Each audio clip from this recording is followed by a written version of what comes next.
what I might do is just talk a little bit about what I did there, what an EA was, is, hopefully will be again, if people get back there again. And then I've been writing extensively in different places. I have no idea what people have read and what they haven't read. So I thought I would just kind of open it up for questions. And I've just done it within our church circle this week. Next week, I might do it broader, let people in the kind of national organizations that I've been part of know. And some of them have been EAs as well. If they chime in, there'll be different perspectives that you'll get to hear too from other people. So maybe we'll start with a bit of a prayer, perhaps, and then talk a bit about what an EA is, what we thought we were trying to do there. Let's pray. Loving God, we give you thanks. You are always with us. In you, we are never alone. Wherever we are and however we might think we are held together in your love, in the relationship of being one in you. On this day and all days, help us to remember that as we think of our people, our relations, wherever they are, however they come before you. They are like us in you. Amen. So, an EA, ecumenical accompaniers. So we had this vest, which I forgot to bring. I'll bring it next time. It says EAPPI on the back of it, and wherever you go in Palestine, if we've been there before, people will go EAPPI. They don't know who the heck you are, but they know EAPPI. And there's a positive that goes with that in Palestine. Not so much in Israel, but then people in Israel don't really know who you are, what you're about, but there's some suspicion there that you're another foreigner who's coming in to tell them we're doing things wrong. In Palestine, it doesn't feel that way. In Israel, it can. So in Palestine, when we're wearing our vests, people may or may not be aware of our history. In about 2000, there was what was called the Second Intifada. The First Intifada had been an uprising. And I guess to step back a little bit further than that, there had been the 1967 war. I'll put that in quotation marks. There are different stories about how that happened and who started it and what the real agendas were. It depends on who you talk to and what books you read. But we'll just call it the war. The result of that war was that Israel basically took over Palestine. They took it all. There was nothing left of Palestine. In fact, they went beyond it. They took some areas that they eventually gave back to Egypt and to Lebanon. But at the end of that war, Israel controlled it all. And there was a period of time, struggles in Lebanon. There was kind of a proxy war in Lebanon that happened in the 80s. Israel really tried to extend control of refugee camps in other parts of Lebanon, and they lost that. And then there was struggle within the West Bank, within Gaza, within occupied Israel, or occupied Palestine. The first real struggle started with something called the First Intifada. Intifada means uprising. It means pushing against. Intifada. The First Intifada was pretty much a general strike. It was as far as it could be peaceful, and that the people in Palestine decided to go with peaceful, nonviolent resistance to occupation. And they pushed back with a general strike, and they were met with a lot of violence, and sometimes went pushed back with violence. Overall, the leadership was trying to hold it as peaceful. They didn't see violence as a win for them. But it was pretty much crushed and defeated. Sorry, I missed the Oslo Accords. So there was a negotiation in the Oslo Accords that said that Palestine would get the West Bank and Gaza Strip. They would become independent states, or an independent state. And that Israel would gradually relinquish control. So Israel agreed that all of the major Palestinian centers like Bethlehem, Ramallah, and other major Palestinian centers that had tens of thousands of people in them, they could control themselves. They were all in a little dots on the map that got called Area A. In Area A, Palestinians could control themselves. They could set up their own building codes, they policed themselves, they looked after their lives together. Immediately around them are villages, sort of support villages, feeder villages around them. They were called Area B. In Area B, if you're a Palestinian in a village there or a farmer there, you had control over your life through building codes. You could set up building permits. You could decide where roads went. You maintained hospitals. You were part of the feeder structure into Area A, but you did not have military control over your area. Palestine had that. So you couldn't have Palestinian Authority police. You could have them in Area A, not in Area B. Area B, you had civil control. Area A, you had civil and police control. So that was the agreement. Area C, which is the majority of the area, about 60% of what was left of the West Bank, that was all Israel. They had total control over that, and all the Palestinians living in it. It's the most sparsely populated part of it, but it's also the most resource rich. It's where almost all of the water was, where all the fertile land is, and of course you have to drive through Area C to get to, if you're driving from Area B to the next Area B, you got to go through C. And Israel controls C. So you have to have a permit. You got to have permission to move across your own country because you're moving through the part that Israel controls. And everybody gets ID, but not everybody gets a permit. Only people who apply for permits get permits, and not everybody who applies gets a permit. If you had anybody in your family who fought the occupation, this is what the Palestinians would say, they fought the occupation. From Israel's perspective, that's a terrorist who doesn't understand Israel's need to be safe. If they're fighting Israel, they're terrorists, and they're not going to get a permit. And neither is anybody in their family. They're not going to be allowed one either. That's how Israel sees keeping itself safe.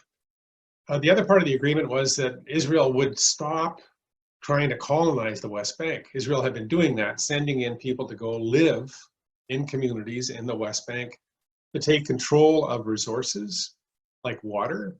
Israel doesn't have enough water. 60% of Israel's water comes from the West Bank. In order to control that, you had to have communities live around it. You had to have the military on top of it. So they put people there to do that. Israel said they'd stop, but they never did. And so the first and second intifadas were kind of a response. They said, we had agreed to a peaceful transition. It's not happening. So this is the Palestinian narrative. There's no peaceful transition. We can never see a time when we're actually going to control our land. We are going to push back. The first intifada was crushed. So then the peaceful leaders were killed for the most part, targeted for assassination, imprisoned, jailed, taken out of the picture. So the next level of leaders that were, again, it's like different narratives. Hamas, which is the organization that Israel says is a terrorist organization in Gaza, they started in the West Bank as a charitable organization, and that was approved by the government of Israel.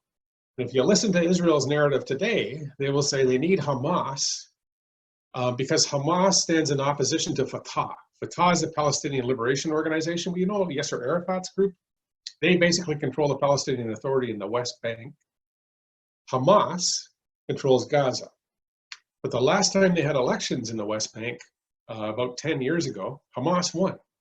They won because they're fiercely opposed to Israel, and most people in Palestine see the PLO now, Fatah, they see them as kind of a Quisling government. If I can use one of those World War II terms, the Vichy government, the ones that control on behalf of the occupier.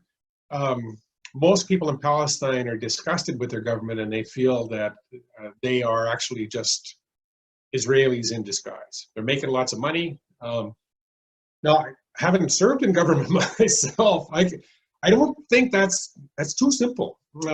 I don't think that's exactly. I think the Palestinian Authority is really trying to do something to help support their people, but they have no resources. They only have what Israel gives them. They have no permission. They're in contact with the Israelis to find out what the Israelis are going to do next, and then they get out of the way. Because if they don't get out of the way, they'll be crushed. Different times, the government of Israel has moved into Area A cities like Ramallah. They occupied Ramallah for 3 years. They bombed Yasser Arafat's headquarters. They laid siege to the whole community with impunity. They've been in Bethlehem. They were in Bethlehem when I was in Bethlehem. They send armed patrols in all the time.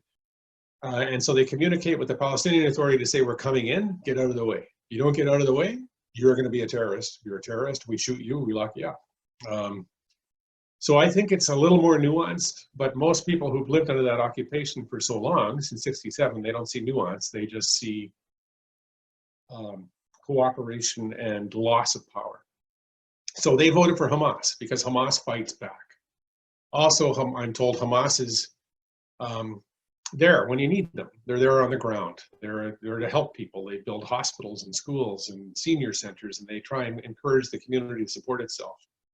Where the Palestinian Authority was more of a organizational authority and in its day, a fight back authority, Hamas has built networks on the ground. And so people voted for Hamas. And as soon as they did, those elections were negated by Israel, by the American, basically the United States. They said that's not a legal election, you voted for terrorists. And they locked up the ones that won, for the most part, and left the PA in charge, which just really ticked off a lot of people. They said, like, you know, one guy I talked to, he said, look, he said, Hamas is like the right-wing fundamentalists. And he said, there's no way I vote for them, but they're our choice. And he said, if they're our choice, then you let us deal with them. He said, at least they're ours.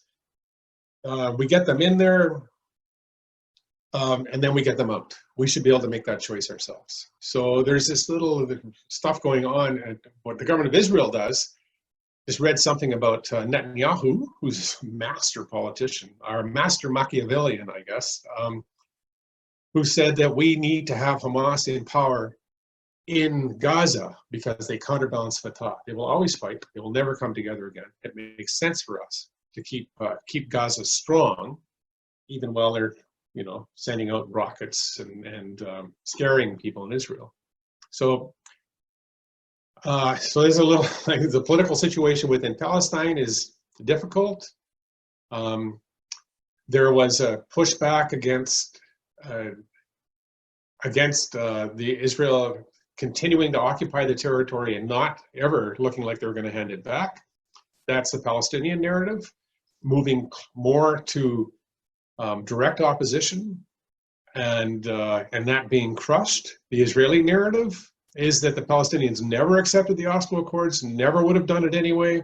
They unleashed the terrorists on us and we have to control them every day. And that's their narrative. And when we talk to ordinary Israelis in Haifa, every chance to go there, not a lot of EAs do, but I got a chance to go there because the Brits, who are organized by the Quakers, the UK EAs and the Swiss EAs, every group gets a chance to go to Haifa and talk to Jewish Israeli people in a synagogue there, a Reform synagogue. The people talk to people in that congregation and get a sense of what life is like for them, or what they're thinking, or why they might support what's going on. So we got a chance to talk to just like ordinary people there and get their perspective on what's happening. Anyway, so I'm getting all over the place as I usually do. So to bring it back to focus again, the Second Intifada happens as a revolt against what Israel is doing. And they're continuing to colonize, continuing to move in settlers, continuing to build housing and communities on Palestinian land. And they're gradually surrounding all of the major Palestinian centers and taking land away from Palestinian villages and villagers. People can't see an end to that. So the Palestinian narrative, the Israeli narrative is we have to do this to control these people. They're terrorists. They would kill us all. The Palestinian narrative is they're going to squeeze us all out of here, out of our own land. We got no place left to go. There's already millions of our relatives who've been kicked out and they're not allowed to come back in again. We won't be either. So they have an uprising, an armed uprising as much as they can. Israel has, I think, somebody said, like, I don't know, it's like, it's phenomenal. It's the third biggest per capita army in the world. Probably one of the most well-equipped. They didn't have any trouble squashing the Second Intifada. It took a while, and they lost people. They lost civilians to, you know, bus bombings and restaurant bombings, but they crushed it, and they crushed it effectively. And so at the end of the Second Intifada, when it was crushed, the Palestinian churches got together, which is like amazing in itself. You know, there are 13 denominations there, more now. 13 men, historically never talked to each other, couldn't agree on anything. Like maybe they agreed that Jesus was around, that would be about it. The denominational differences were quite difficult. The Church of the Holy Sepulchre, for example, I think there's 5 denominations that are responsible for that church, and they couldn't agree on renovations. The first visit I went to, there was a ladder leaning up against part of the roof, and our guide said that's been there for 50 years because they couldn't agree on whether it should be renovated or not. And they argued about whether the ladder should be moved or not. And finally, the local governor said, you're not going to move it at all, and put an order in that nothing would happen until they could agree, and they just stopped agreeing. So that ladder's been there for 50 years. So in 2002, they agreed. They agreed that they needed help. And so they asked the World Council of Churches to send people in, to send them in to be observers, to maybe help reduce the temperature. They didn't want to see their people dying. Lots of Christians are a small minority there. They had gone from a high of 30% sometime in the late 1800s, let's say, down to less than 1% of the population now. Part of that's because the population has grown dramatically amongst Jewish and Muslim people, but another big part of that is huge emigration. Palestinian Christians can get out, and they are. Palestinian Muslims, not so much.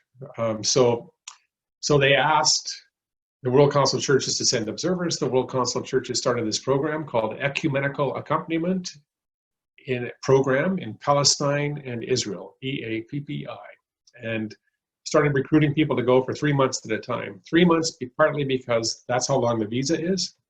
You can't stay longer. You have to go out and reapply to come back in again, or come back in again. In this case, in Canada's case, we don't need a pre-approved visa. We can just go. If you're allowed in, they give you a visa that lasts for 3 months. So we were there for 3 months. We were group number 78. So you think of all the groups before us since 2002 that were there. And we were asked to observe. So we would go to a place where there might be conflict or potential for conflict and observe. We would, by our presence, hopefully, just by our presence, we're not Christian peacekeepers. They get in the middle of things. We're back on the edge, but everybody knows we're there. They see our vests. They know we're there. And so hopefully just by having somebody else in the room, it reduces the temperature of the situation that's happening that we're there observing.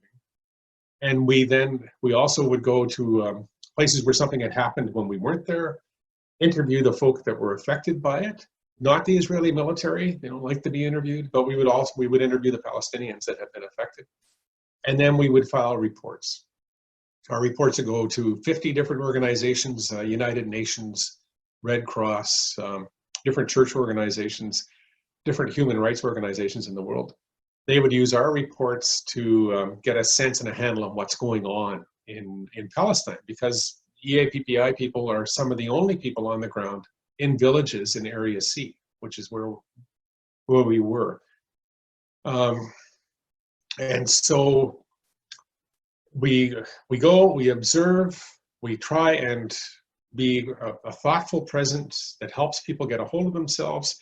Once in a while, we'll try and advocate a little bit. Mostly, we're not very effective in that, but we might try. And we hear people's stories, we write them down, we report them, and then when we come home, we tell people what we saw. So that's the EAPPI program, kind of how it grew out of the Intifada. It was a way to try and bring a peaceful presence in, to try and find another route to resolution of what's going on in Israel and Palestine. I was stationed in Bethlehem as part of a team of 4. Numbers have gone down, I should say, too. There used to be 7 EAPPI communities. Funding got cut when when the American government got funding to, I shouldn't blame him for everything. I mean, they voted him. And so anyway, when they cut funding to the United Nations Human Rights Organization, there's a particular part of the United Nations that looks after Palestinian refugees. The American government used to provide a lot of funding for that. It's been going for 70 years because Palestinian refugees are not allowed to return home. So the world has been funding services for them in the places that they're at. And the Americans cut that funding, and part of that funding was funded this program.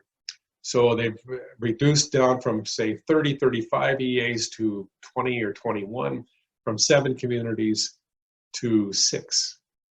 I was in Bethlehem. with a team of 4. We had other people in 5 other communities in Palestine, and in places where there's lots of confrontation. I spent a little time in Tulkarm, which is one of the other communities that we had. You get to go placement visits for other places. I was on my way to Jericho to spend some time there when the quarantine stuff started to hit, and but I also spent a little bit of time up in the Galilee, which is mostly Israeli, and so they've already taken it over and mastered it. But I did spend some time there in Tiberias. What I saw, or where we were asked to go most of all, were schools, where the Israeli military is present at schools. Some schools in particular, villages in Area C, where the government of Israel has an interest in taking that village over, basically. In the Trump plan, those villages are gone, but right now they're still there. And it's part of the long-term campaign to eradicate those villages. They build settlements around them that encroach on the village's land base that would have supported the village. In a Tukwa was one of the villages that we were at a lot. They had 6. They're one of the third largest source of natural water in Palestine. 16 springs they have, natural springs. Israel's confiscated 12 of them, taken them over and pumps the water out of them and sends it off to wherever they want to. Sometimes they sell it back to Palestinians, but often it just goes to Israeli colonies or it goes back into Israel itself. So they have an interest in Tukwa. They really want the water, and they also want the land. And so by building around Tukwa, putting settlements, they call them settlements. If you talk to Palestinians who are, first world people, really, they just say they're colonies, right? They're colonizing our country. We're the indigenous people. They're the colonizers. They're taking our land. So they put these colonies around the villages and take more and more of the land. So the village's land base disappears. Villages that were farmers, olive growers, shepherds, that whole land base and lifestyle starts to disappear. So then people have to go work in Israel. A lot of them, 120,000 people a day cross the border and go to work in Israel. They got to get a permit. But so part of our job in Tukwa, we would watch over the school children going to school. The Israeli military would be there every day. I just see, yeah, there. So what's behind me are a couple of the soldiers, and not much of my hair, but a couple of the soldiers on the path, to the school in Tukwa. There would be 4 or 5 soldiers there every day. I think I took this one with my cell phone, so it's not the best. They didn't really like having their pictures taken, so we tried to be unobtrusive. So my cell phone was unobtrusive. My other camera with the big zoom lens, not so much. But I do have some pictures with the zoom lens. So these guys are young guys. They're like 18, 19 years old for the most part, but they're in full gear, like full camo, protective vests. They've got shields on their helmets and tear gas with them. And they're on the path. There's this path between the 3 schools. There's a elementary school and a senior girls' school up here. Palestinians still practice in a lot of their communities segregation between girls and boys once they hit adolescence. This community did. Communities that don't have a big enough population base don't. This one did. So elementary kids, integrated school. They're up here on the hill, just up above these guys. And there's a senior girls' school. And the kids all walk the path this way, going up. The boys' school is kind of towards me from those guys, coming this way. And they walk the path going down. The boys are adolescent boys, and they have all of the emotional control that every other adolescent boy does. So none, basically. And every once in a while, when they're walking down the hill, some kid would decide, oh, those soldiers, I'm sick and tired of them standing there staring at me, I'll throw a rock. So they would throw rocks. And then there'd be 50 boys throwing rocks. Amazingly enough, none of them ever hit a soldier that I could see. So they're either really lousy or really good. I think probably more the latter, because they know what happens to them if they hurt a soldier. But there's still this rite of passage thing where you can throw rocks at soldiers. So they do. My God, I'm standing there looking at them thinking, one of my colleagues was actually a little upset with me. We're looking, I can see the kids throw rocks. It's like the first time I've seen them. I think, what a bunch of idiots. I said, like, come on. Like, they're standing there. The soldiers know who you are. There's cameras on their Jeeps, which are down the hill over here. They can take your pictures. And what they do, everybody knows what they do. They take your picture and then they put it into their database, because, you know, it's a modern army. And in their database, they look for you. They figure out where you live, and they come at 3 o'clock in the morning and they arrest you. They take you. So why would you do this? Or can't you be, I'm thinking, smarter? Isn't there some other way to fight back besides putting your face in front of a camera? So I'm a little upset. But, and we do get calls then.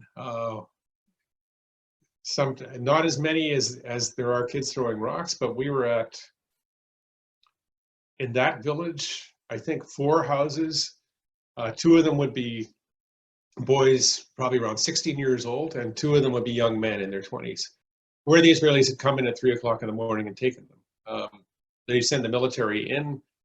They open the doors of the house either loudly, the doors are metal, so they use a shape charge to blow the doors open, or they have a hydraulic ram that'll just push the sides of the door frame apart so the doors will swing open, and they come in quietly and surprise you. They come in at 3. They arrest the person that they're looking for. They hold them and the rest of the family at gunpoint for about an hour or so. It seems to be fairly common, and then they take them away.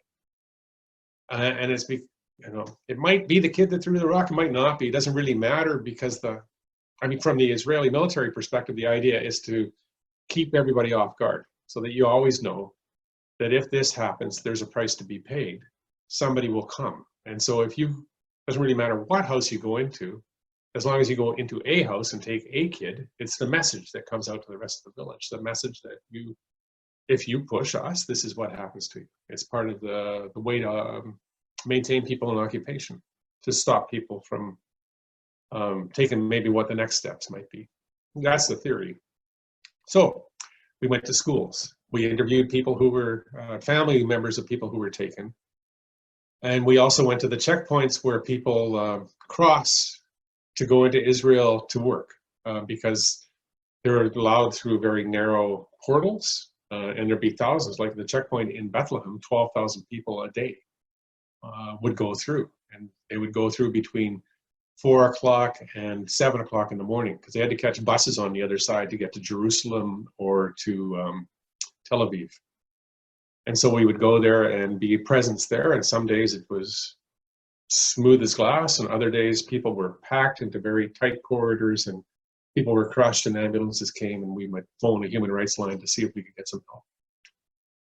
And we would also talk to NGOs that were engaged in trying to, you know, change things, shift things around a bit, find ways to let the world know what was happening, to provide direct support and help. And of course, we got to learn a little bit more about the culture. Palestinian culture is quite a different culture from our culture. And culturally, the Israelis are closer. They're more westernized culture, do things, I mean, kind of in the way that we might recognize, with some differences around what's kosher.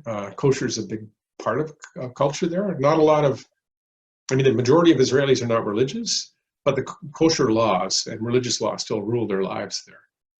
Palestinians, patriarchal society, male-led, very family-based. Didn't see any homeless people anywhere in Palestine. Saw them in Israel. But in Palestine, like, your whole family would be dishonored if one of your family was homeless. So you're not. Doesn't matter if they tore down the house of 20 people and they had to move in with 20 more. They move in. They look after their families. So anyway, I've been on and on for quite a while. So any questions? Anything you'd like to know? You have to unmute your mic, though. Oh, yes. So on your blog, you have that picture. I'm going back to the ABC areas, I think. Right. And I am not really strong in the whole history thing. It wasn't, So when Israel was created after the Second World War, Yeah. was it Israeli and Palestine, and or did that, and then those segregations happened after the Oslo Accords in '67? Is that The A, B, and C happened after that, yeah. So initially after the Second World War, the British had it, and it was called the British Mandate in Palestine. I think that's kind of the legal term. They had just taken it. They took it in after the First World War from the Ottomans, from the Turkish Empire, and okay? controlled it between the wars, and were not beloved by anybody. The Muslims, Christians, and Jews all fought the British. And then after the Second World War, that British mandate was carved up. Jordan had some part of the rule of it, like the West Bank, East Jerusalem. Egypt did, Gaza Strip, and Lebanon had some part of it. And so they took that now very familiar shape and they divided parts of it up. And they gave part of it to Israel, about 60% maybe, I'm right, maybe 55% to Israel, and the rest was going to be a Palestinian state of some sort. And then in 1947, 48, when the British pulled out, the Israelis took a lot more of it than had been apportioned to them. They fought what they would call a war of independence and took a fair chunk more. So what was left of Palestine then was, I think, less than 40%. I forget exactly how much. The West Bank and Gaza, not a lot, maybe 25, 30%. And that was what was left after 48. And it was still controlled by Jordan, the West Bank, or by Egypt, the Gaza Strip. And Palestinian, and then in 67, Israel took the rest. And after 67, Jordan recognized the Palestinian Authority, the PLO, as the governing body. I think they might have done it actually after 48. Anyway, they recognized them at some point in there and said that they were the governing body of that part of the Palestinian mandate. And sort of ceded whatever authority they had over to them, over to the PLO, and which is now, bona fide government there, the Palestinian Authority. And then in the Oslo Accords, those designations A, B, and C were developed. The idea being to stage Palestine into a full authority in its own place. So they would start with A as the basis, that's where they would rule everything. And then B, they would gradually move into B so that they would have B, and then C would follow after. But Palestinians say that Israel never had any intention at all of living up to any of that. And some of the books you read, depends on which historian you read, agree that, say whatever they needed to say. The world was against them anyway. To gain what you need to have would be sort of part of the Israeli narrative. Did you get a chance to talk to any of the Palestinians who worked in Israel and what that was like on a... Yeah, it's interesting. The only direct parallel I could come up with was Mexicans in America. Okay, yeah. And that's kind of how they're seen in a lot of Israel. I mean, it's small, actually, but with that 100,000. So about 90,000 go right into Israel proper. So they're in Tel Aviv, Jerusalem, and 30,000 go into colonies. So they're actually working in their own country, but it's the parts that they're not allowed into because now it's controlled by Israelis. So they work there. And they're like the laborers and the construction people. They're really skilled craftsmen. And they can make about 4 times what they could make in Palestine, which is still probably half of what Israel might have to pay an Israeli if they had them to do that kind of work. So they work for low wages relative to what the average Israeli would earn, but high wages relative to what they could have earned in Palestine. Although in Palestine in the old days, they would have been maybe agricultural people. Just they can't be anymore because there's no land left for them to be that on. So overall, I think the work itself was ever what it was. I didn't hear people complaining so much about the work itself. It was more the permit system. It's either the employer gets the permit for you from the government of Israel, or if you can't get it that way, you can buy one on the black market. It costs you about 2,500 shekels a month, which is huge, right? That's about half your pay. Then you have to pay that every month to the guy who gives you your permit. And so those permits are coming out of a corrupt system someplace, right? Somebody in the government of Israel somewhere is making permits available for sale and is making all kinds of money on it. And that was always part of the thing there. The Israelis would say, and the Palestinians would say, oh, the Palestinian Authority, they're all corrupt. And I would say, well, my God, your prime minister is up on corruption charges and this whole permit system, like, you're all like, yeah, I guess so. It's just, anyway, so the thing they would complain about the most was the permit system, not being able to get a permit. You might stand in that line for 2 or 3 hours. Well, the military guards at the top decided whether or not they're going to let the line go through. You'd finally get up to the station. You'd slide your magnetic card through the magnetic card reader, and it would come up rejected. They'd canceled your permit, and you'd have to go home because you're not allowed through unless you had a permit. And lots of times we were told employers would fire people, just cancel their permits, wouldn't tell them.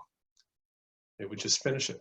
And so it was more the humiliation. What we heard most about was just being the daily constant humiliation of being treated, I don't know, like you're less than human by the system. And the permit system was part of that. And Palestinians would also say, well, of course they're doing that. When they treat us this way, it's just part of the overall plan to get us to leave, right? So every humiliation is just part of the bigger picture. Intellectually, they could get it, but emotionally, it wasn't anything anybody really took very well. Mm.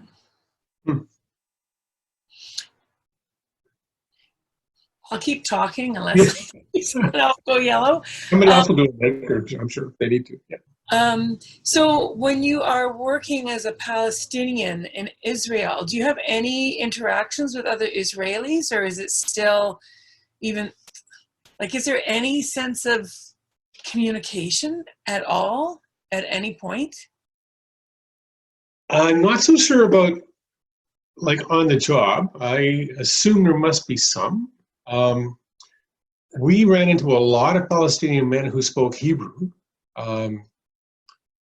That's kind of interesting in itself. Like, Hebrew is a Semitic language, but it's spoken like it. When you hear it spoken, it sounds like Yiddish. And it's one of the people in Haifa said that's because a bunch of European Jews did the pronunciation because it was a dead language, right? Nobody had spoken it for like 1,000 years, but they read it.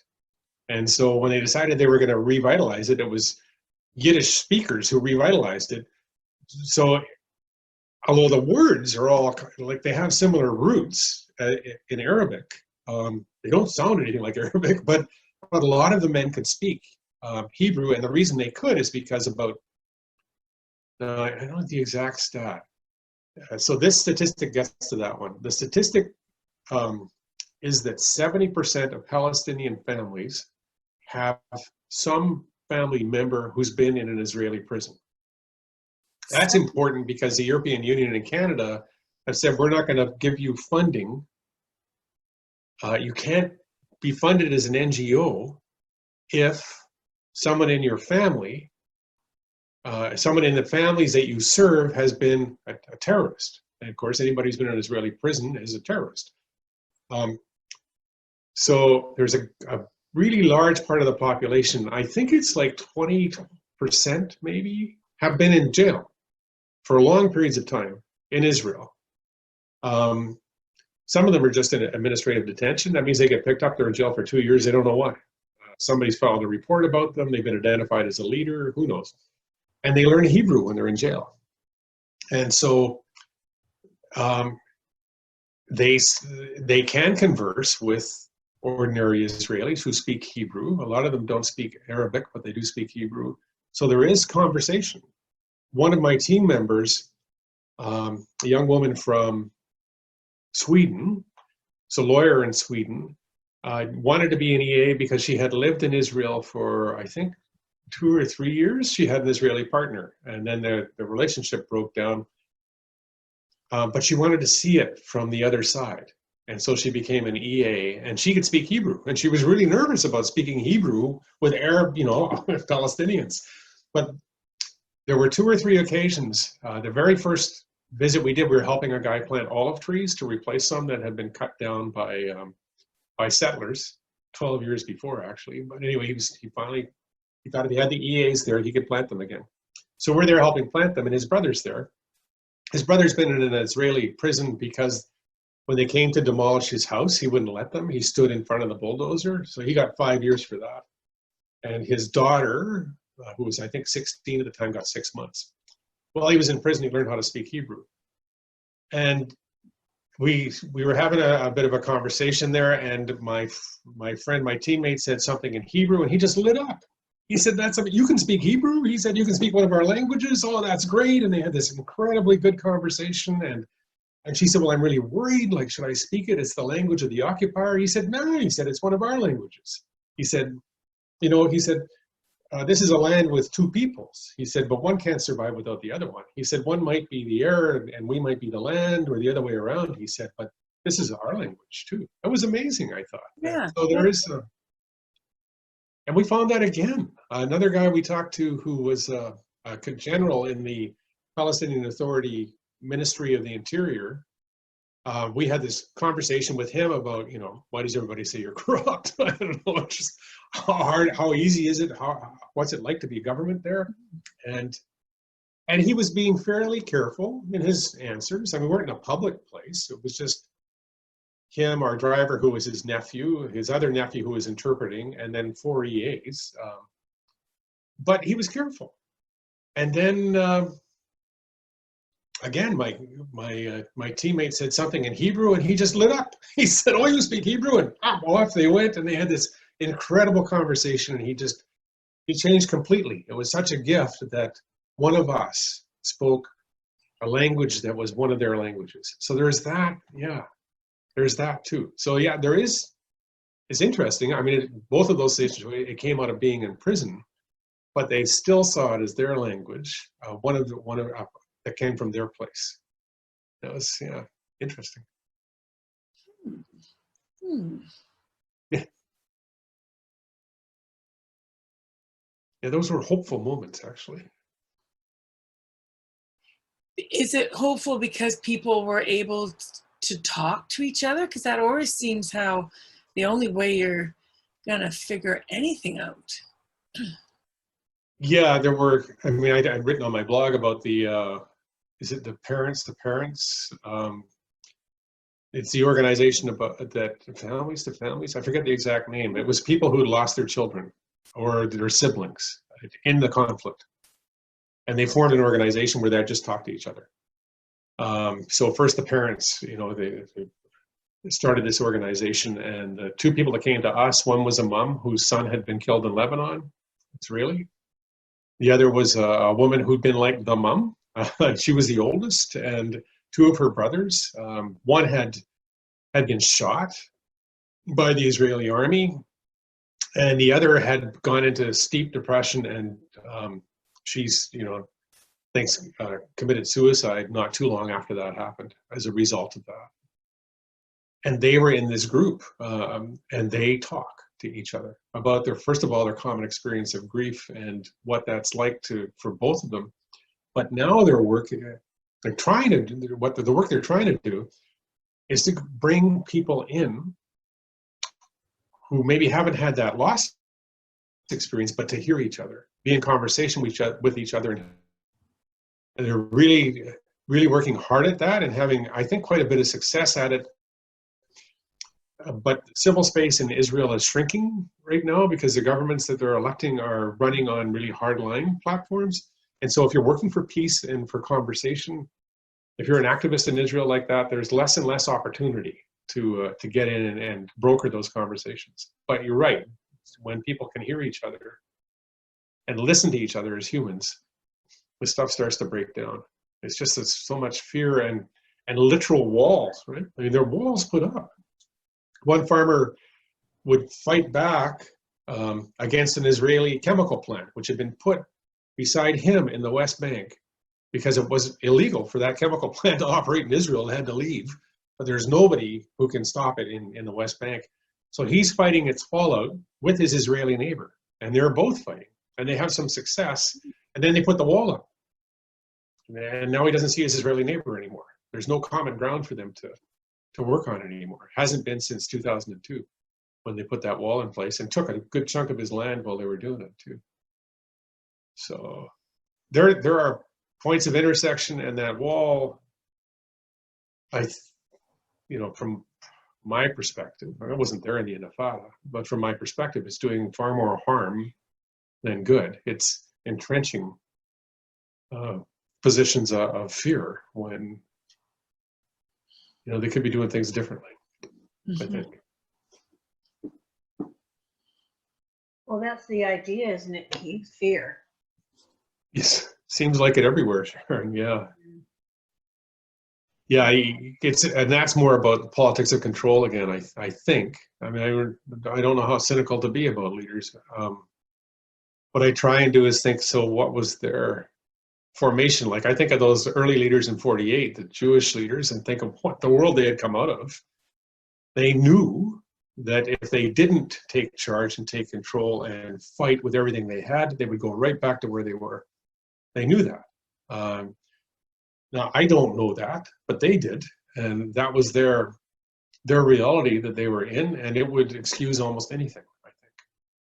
And I'm not sure, what informed the current crop of leaders in Israel that gets them to the place where needing to be in control allows them to use the tools they use, or why Trump does what he does. But yeah, people do use those tools there, and the Palestinian Authority does too. They aren't very good about people who protest what they're doing. It's just, as people say, if we would allow them to deal with their own folk, they could deal with it. In the current situation, they can't deal with either the Palestinian Authority or Israel.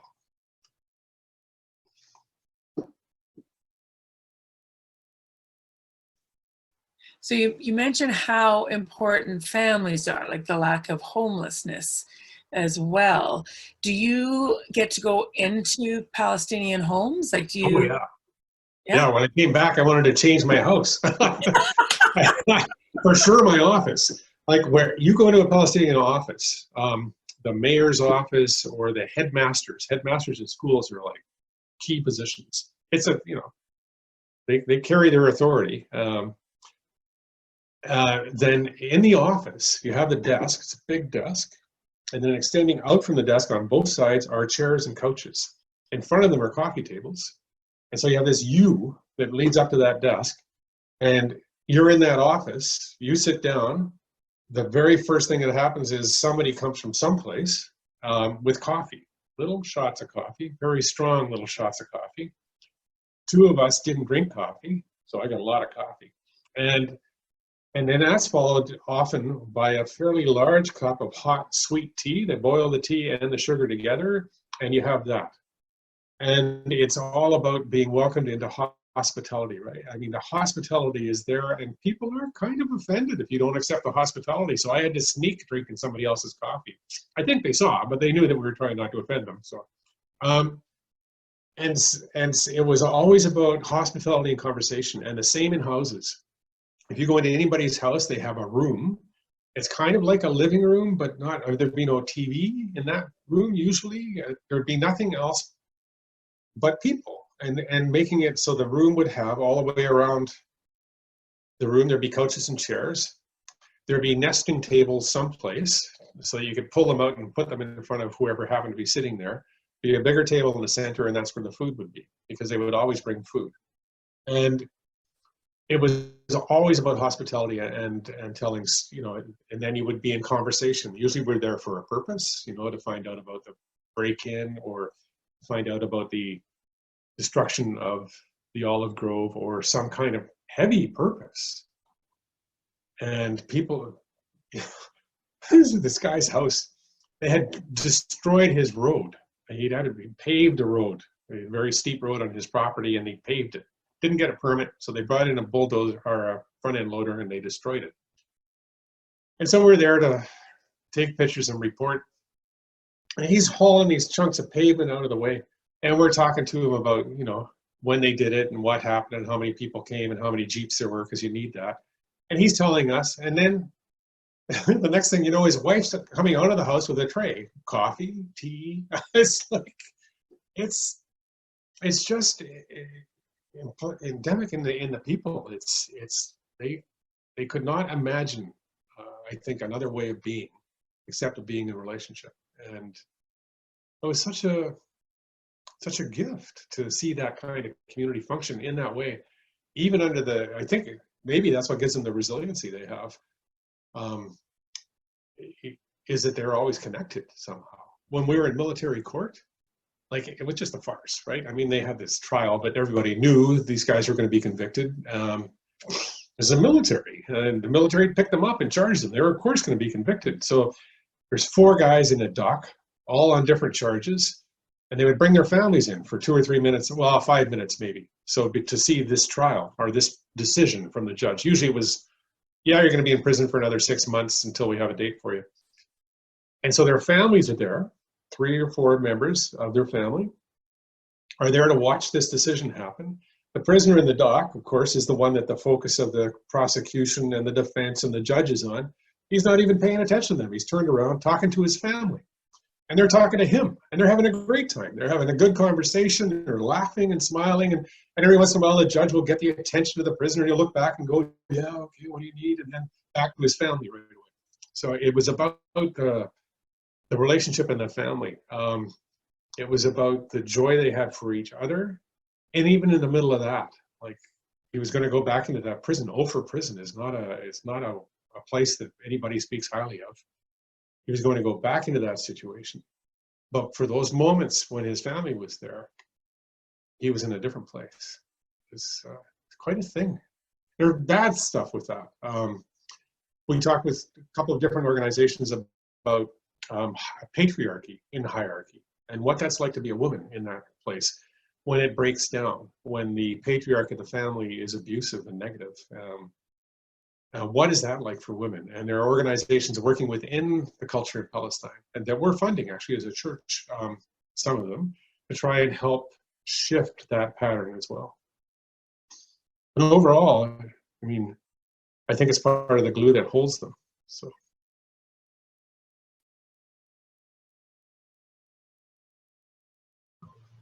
Keith, have you changed your office or your home? Well, I haven't taken the TV out of the front room yet, because what would we do now? Yeah. Liam got the Disney Channel. We're kind of happy, but it's what I did. When I came home, I was going to move my office into the pastoral care office because that's such a perfect office for that. And then I looked at I loved my office. So instead, I'm going to try and declutter it a little bit, but use the pastoral care office in that way, because it's already kind of set up in that way. It's a place of welcome and it's really close to the kitchen. I just wanted it to be part of my practice when I'm meeting people. It's not anybody's office right now. So it's got this, well, if I wasn't using it as a TV studio, which I'm doing right now, it has this warmth about it. It has the big chairs and the table, a place of comfort and welcome. So I really hope to make that much more a part of my practice and ministry here and at home.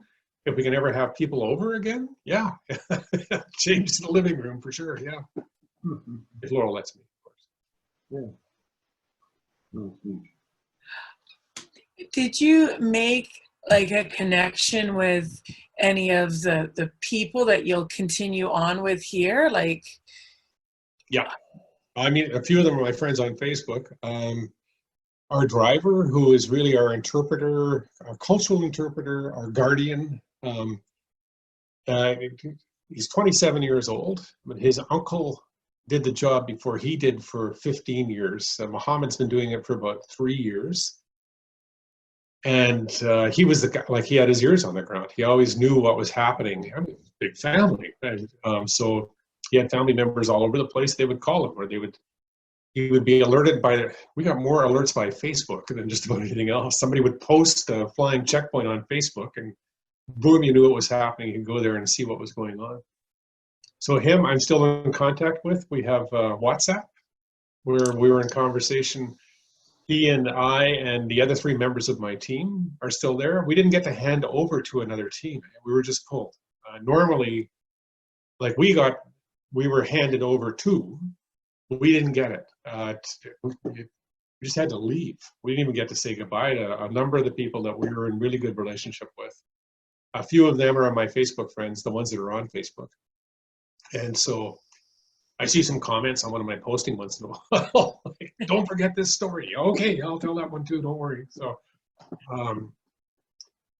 yeah, I still get to be somewhat in relationship. And the folk from Haifa, I mean, it's a little more delicate. They're Jewish Israeli, and they know what we're doing, right? And from their perspective, we're far too much into the Palestinian narrative and not enough into theirs. But I'm still in conversation with 3 of the men from that group. Not as regularly, but still talking with each other. And is there a sense of friendship in these relationships, or is it more just trying to get the story out, would you say, or is it all mixed in together? I think it's mixed. I mean, I wasn't really there long enough. See. I think, and also because we're Group 78, so that means they've had relationship with many other EAs before us. One of the mayors said, okay, you're Group 78. He said, God, I get tired of talking to you people. He said, tell you the stories, you go away, nothing changes. What are you going to do? He said, tell us how you're going to change your government. So for them, it's different. But yeah, particularly our driver, we were with him every day, and his family. Those folks were really pretty close with. I think that's a thing he has with the other teams that he's been part of too. Yeah. Are people there curious what your experience in Canada is like? Like, is there a curiosity around how you get to live in your own country? Or the downsides of some of this, Well, I used to tell them that, I mean, they would ask about Canada. First of all, Canada's not, like I brought a bunch of Canadian flag pins with me because I thought people would want them. Holy cow. Canada's like little America as far as Palestinians are concerned. We're pretty much America light in terms of our policies in the United Nations, the work we do there. I mean, people say, where are you from? I say Canada, they'd smile. My colleague, that she'd say Norway, and they were like, oh yeah. So it's kind of like, shit. But anyway, so we would, but they would also, like, there's certain things that people carry around in their heads about Canada. Like when I went in to cross the border from the airport, he said, where are you from? I said, Canada. He said, oh, the north. I said, well, not really. And then he had this stunned expression on his face. I said, yeah, okay, it's all north. Yeah, I'm from the north. I said, all right. And then he asked me, he said, what are you doing here? I said, I'm a Christian minister. Oh, like Jimmy Swaggart, he said. And I thought, wait a minute. And I thought, yeah, okay, like whatever you need me to say to get me in. Okay, I'll say that. Holy cow, Jimmy Swaggart. Anyway,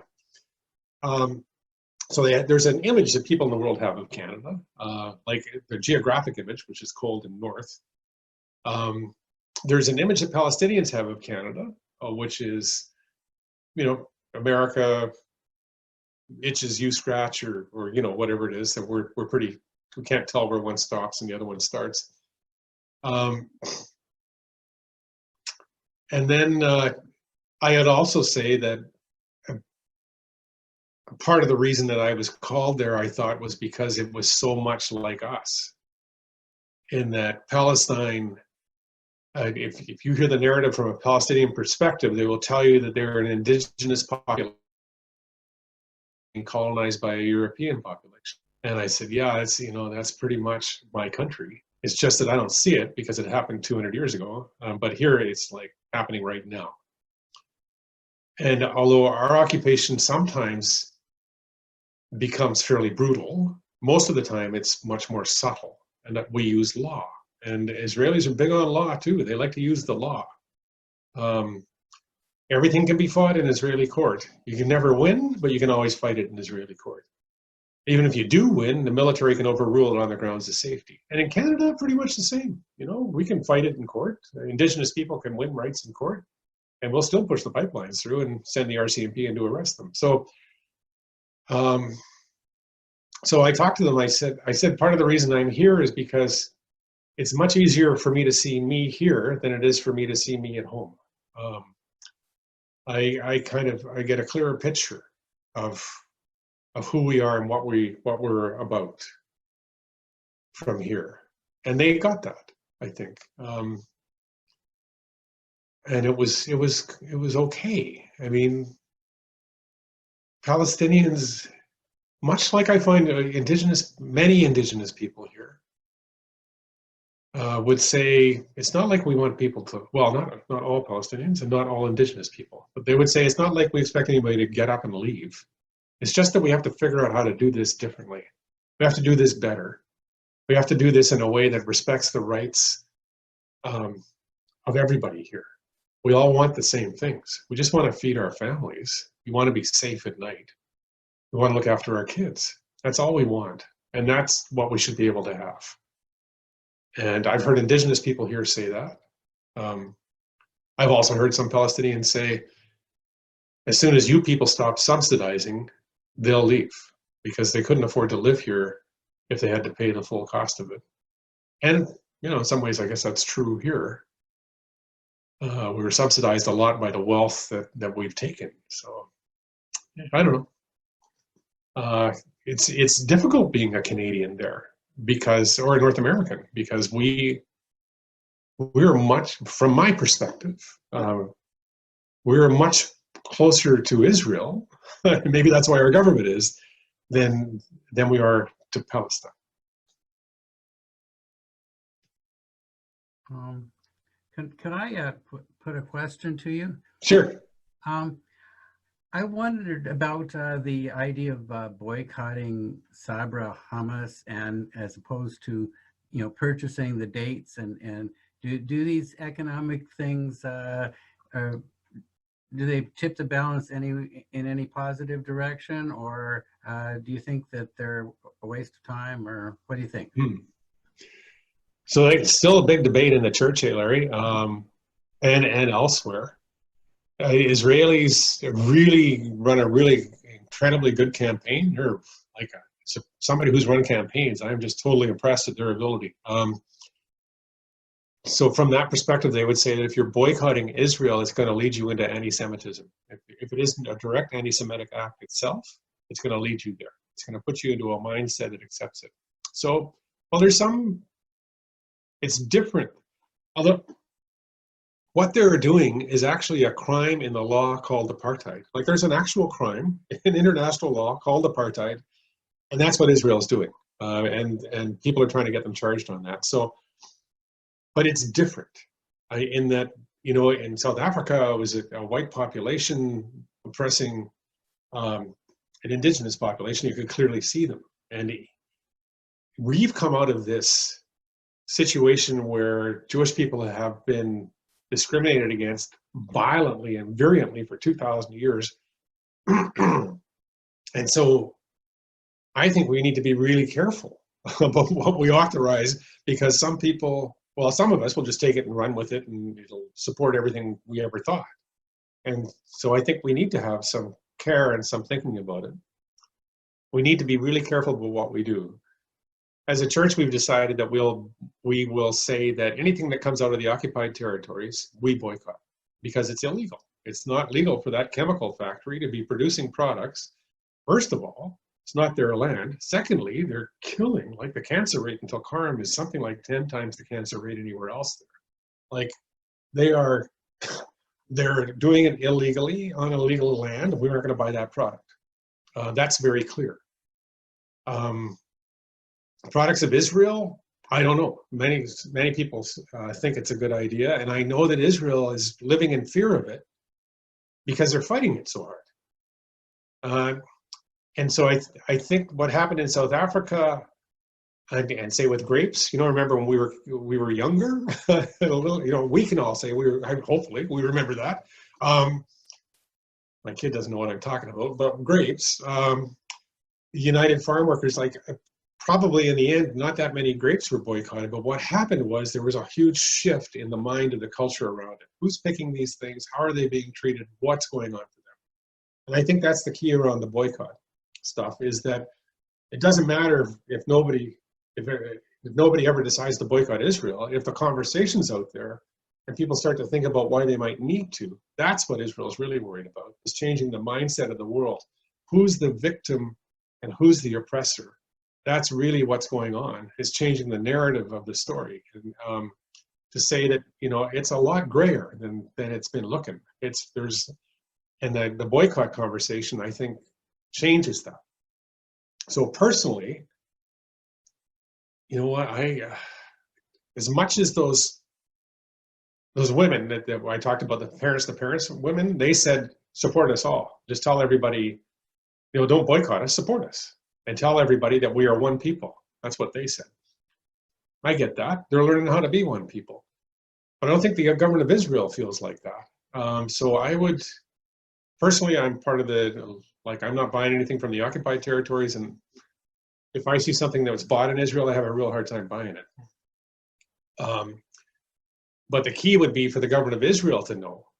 That's the key. It's the political stuff. They need to know that there's big risk in this, and the world opinion is shifting and changing. And then maybe they will shift and change too. So the key is not the actual boycott itself, your own personal decision, but what Israel thinks is happening in the world. I think that's the key. It's still a conversation debate in the church. I think it's going to come up again at our next national meeting about whether or not we join other churches like the Presbyterian Church USA and say, okay, that's it, that's enough.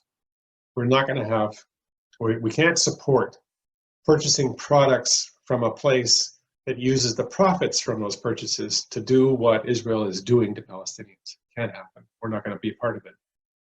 And then maybe we'll stop selling arms to the Saudis too. Which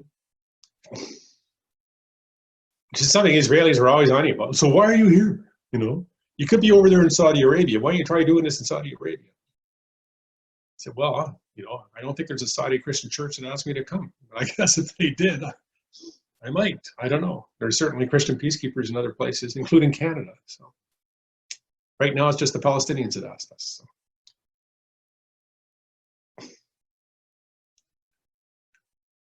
So I see Ruth was here for a while, or Carrie, I'm not sure, and I think has signed off. And it was supposed to run, did we say 4:30? I'm not sure what we said. I saw it as 5, but Did you? 4:30 Okay. actually works better just because of dinner stuff. Yeah, in my head, it was like an hour and a half. So what I'll do next time is I'll try and advertise it a little bit more broadly. I'll try and do less talking and more answering if possible. And I'll bring, I got some maps that are fairly recent, that were tightly folded up. Anyway, I'll bring those. I'll take some good pictures of those, and then I can show you some of what's actually happening in the ring around Bethlehem, the area that we were in, the sort of the compression zones that are happening there, and talk a little bit about the individual parts of that we experienced, and see where we go from there. I also have I have one of just the Bethlehem Governorate, it's called, that area, and then one that's all of Israel, or all of the West Bank, and where all the settlements are, and all the guard posts and everything else that's going on there. West Bank and Gaza. So you can have a look at that and get some sense of some of the areas that we're talking about and what's going on there. And are you going to be able to post this like on YouTube or something? Because I know that for one of the services you did that, and I really appreciated being able to see stuff not necessarily at the time, but Yep. so. I could. I mean, do you think people? I mean, it's hard for me from here. I often think that I go on too much. So would it be something that other people might be interested in, or should we try a different format? I really don't know. I like talking, so I enjoy the back and forth. I have started to look at your blogs, and obviously haven't gone far enough back yet. I thought I got them all, but not, because those are nice. I like an ability to reference stuff. So that's why I was glad to see this is recorded, as because I don't always take things in right away, but I can't speak for anybody else. I just know I like that the Easter service was on YouTube for the Sunday, because I did not see it on the Sunday. Yeah, we put 2 of them up there actually. So yeah, I can. Yep. I can clip the first, I don't know, whatever it was, 15 minutes or so that we weren't doing much, and then just present the core stuff and put it up. Sure, I can do that. Yeah, that's great, Keith. I so appreciate your commentary. It just makes me very thoughtful.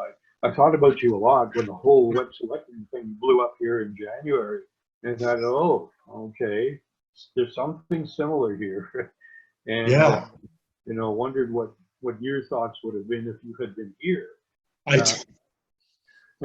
told Laurel, I know where I'm going on my vacation. This is before COVID, right? I said, okay, I have a month's vacation. I think I'm going north. I wouldn't have let me wear my vest.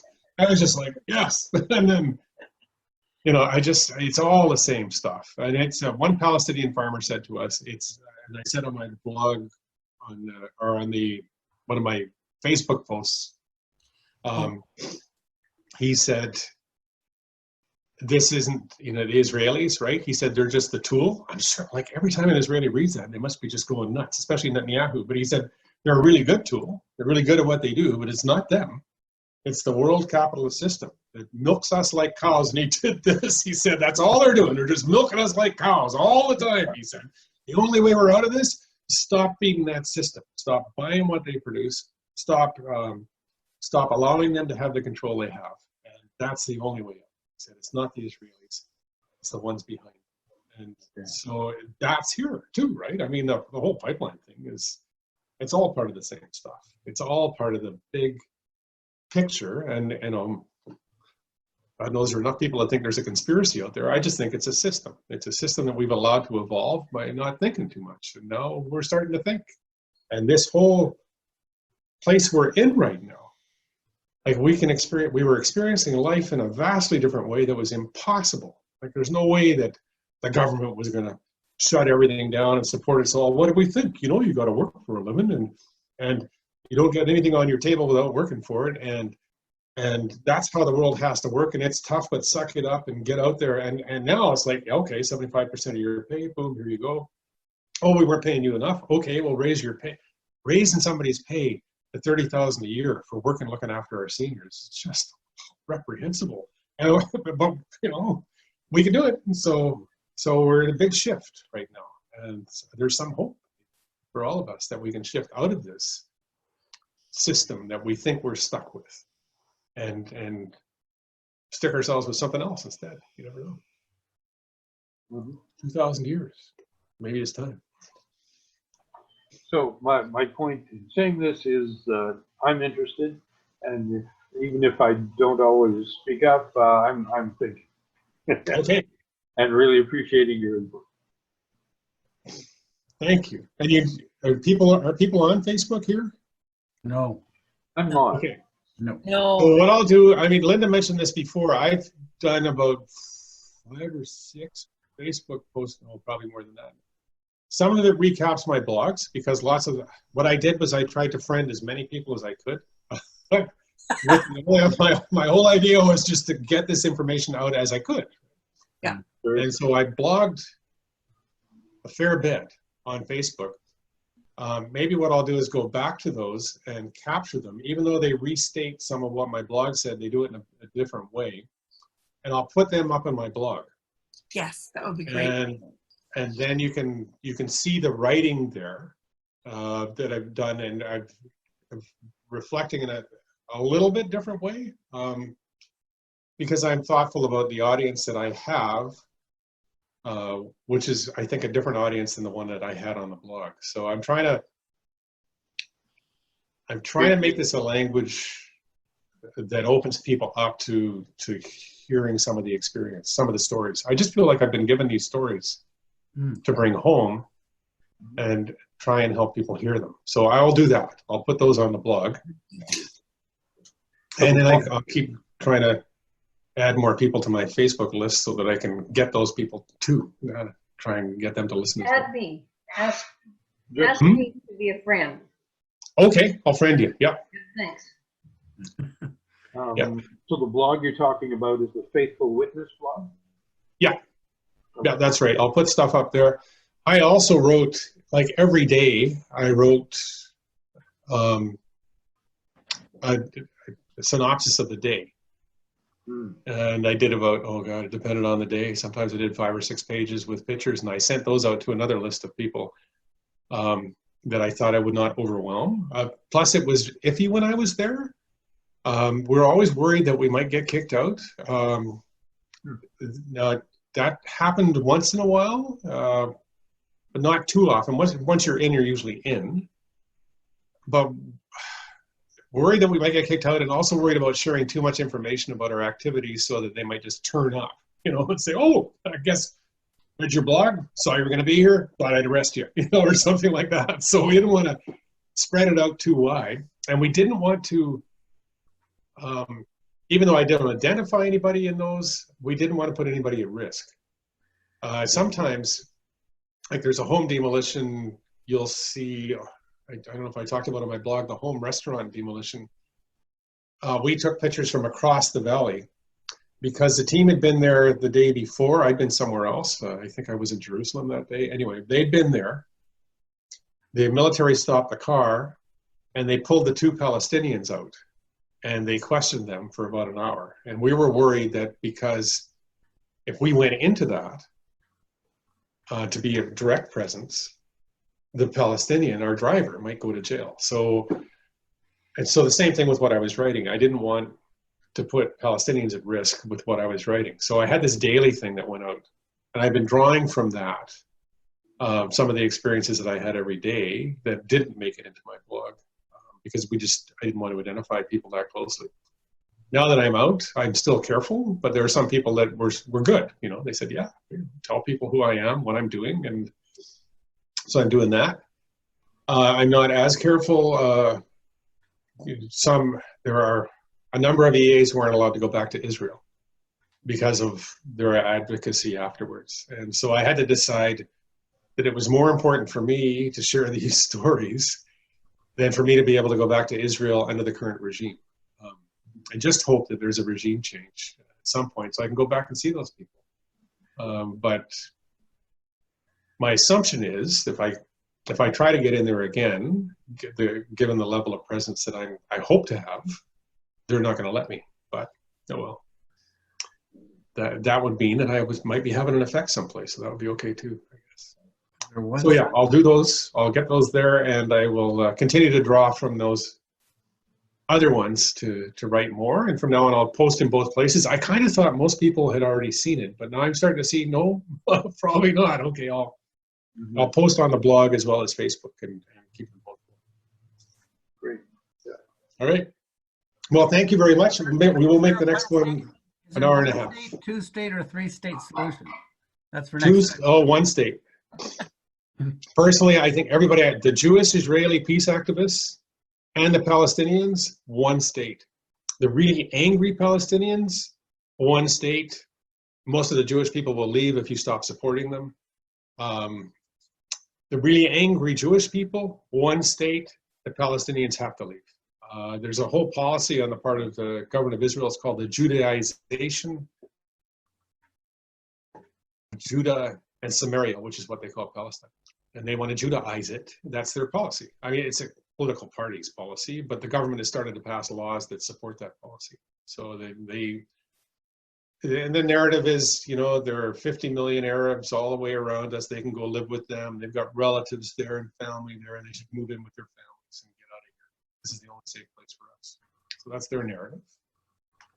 It's a narrative. It's not what I'm supporting, but it's important that we try and understand what's beneath that narrative so that we can help it change too, I think. Absolutely. Yeah. Thank you. All right. Thank you all. It's been Thank you, Keith. great. Here, I was sitting here eating muffins. My mission in the church is to save the muffins from freezer burn, and I'm very successful. So I was here doing that mission work, and then you chimed in. So thank you. Nice to see you. Oh, sorry. They're very See good. you all next time. All right. Yes. Bye for now. Yes, nice to do this together. Yes, Okay. indeed. Bye-bye. Fine, thank you. Bye.